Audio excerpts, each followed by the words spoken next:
Hello everyone. Tonight we're going to do a different kind of video. We're going to do a video that nobody's going to watch probably, but it's going to make me feel better. We're going to do a prototype video. Okay, so here we go. One thing I have noticed with this new Lionel catalog that has come out here in the past week is, well, A, I'm not going to buy anything out of it. And if you want to, that's fine. Go ahead. Go ahead. But I've noticed a lot of the Lionel fanboys. And I'll tell you, the only thing I liked in that catalog was the FM Trainmaster.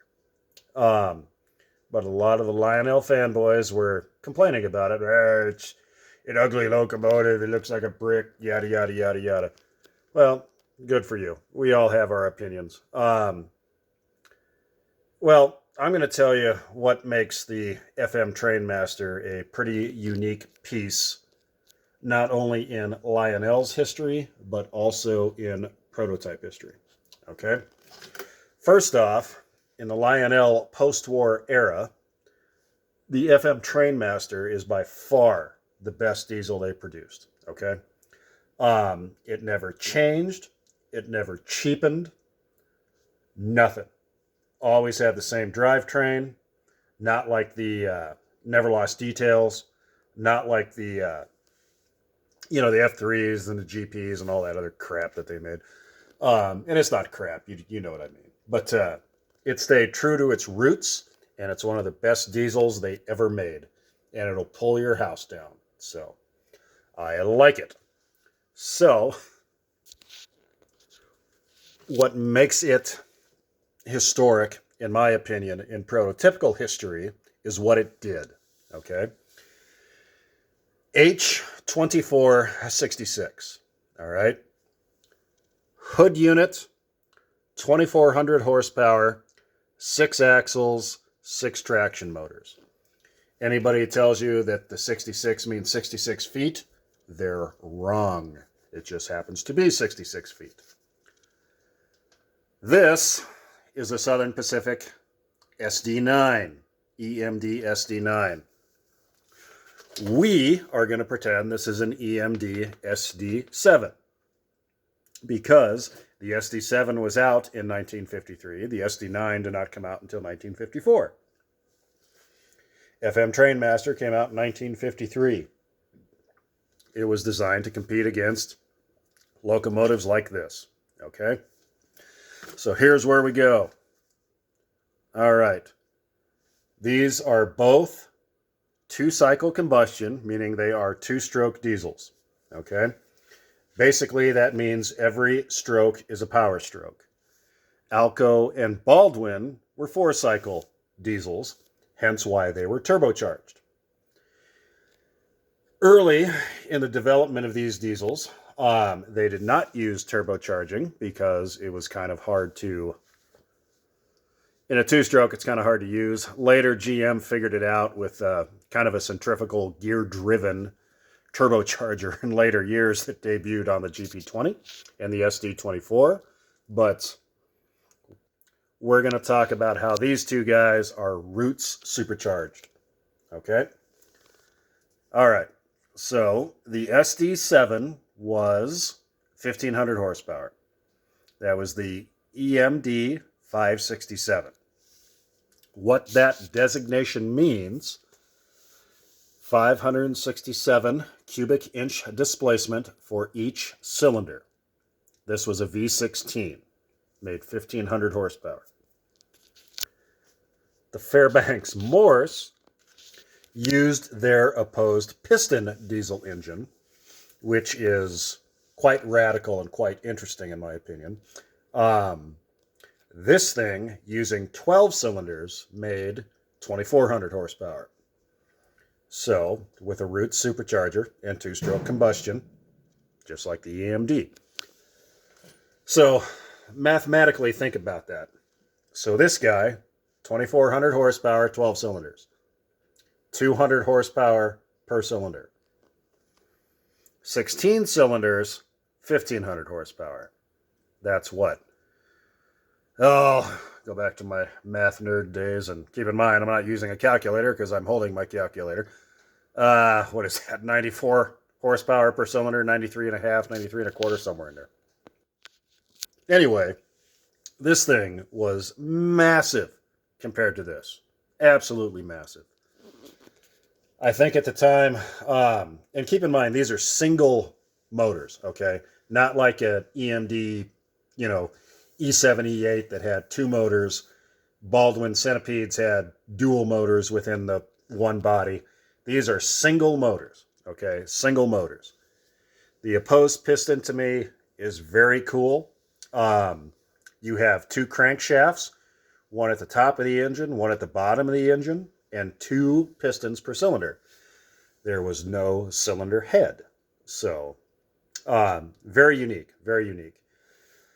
The other cool thing about these locomotives is their power was almost instantaneous, okay? Legend has it, because keep in mind, Southern Pacific used these longer than anybody. They used them up until 1975, and they were on the Peninsula Commute Route, which would run from San Jose up to Oakland and San Francisco.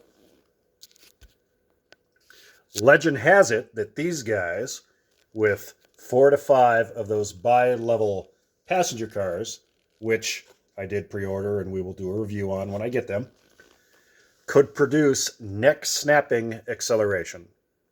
I kind of doubt that, but it probably did accelerate a hell of a lot quicker than something like this or a GP9 or a GP7. I always felt the Trainmaster was a pretty good-looking locomotive. To me, it looks muscular. General Motors kind of picks a style and sticks with it for 40 years. So, you know what I mean. So that looks just like a GP7, just like a GP9.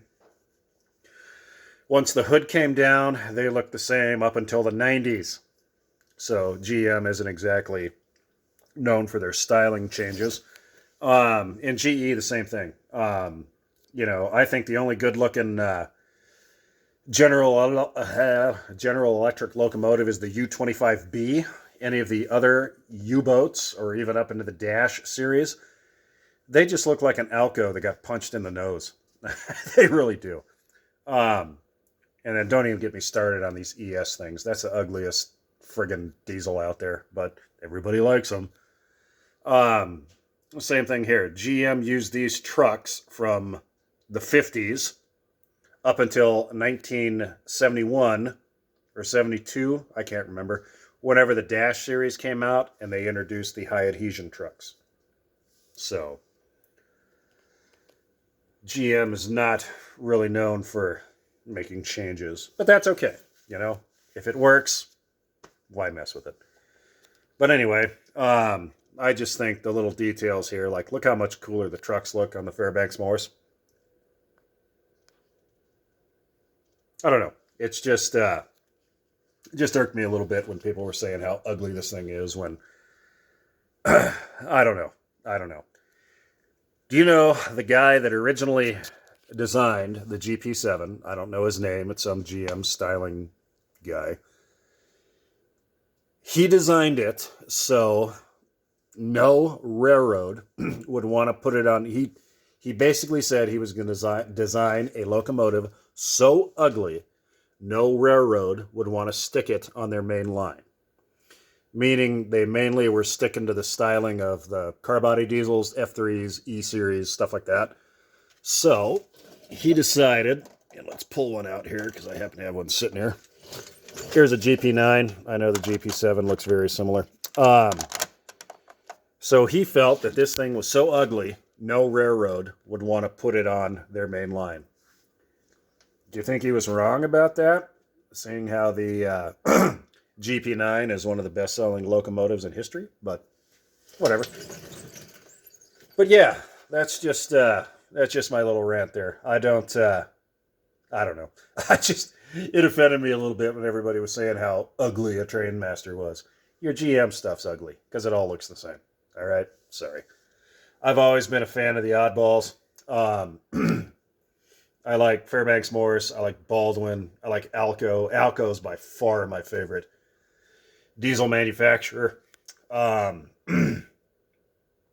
I know they weren't popular, but, you know, that's just my opinion. But, anywho, thanks for listening to this mindless little rant. But I just wanted to show the FM Trainmaster a little bit of love. All right. Guy's got a lot of history in the prototype world, and he's got a lot of history in Lionel. So, don't make fun of the guy. All right? Anyway, I hope you guys enjoy the rest of your weekend, and I'll catch you on the next one. Later.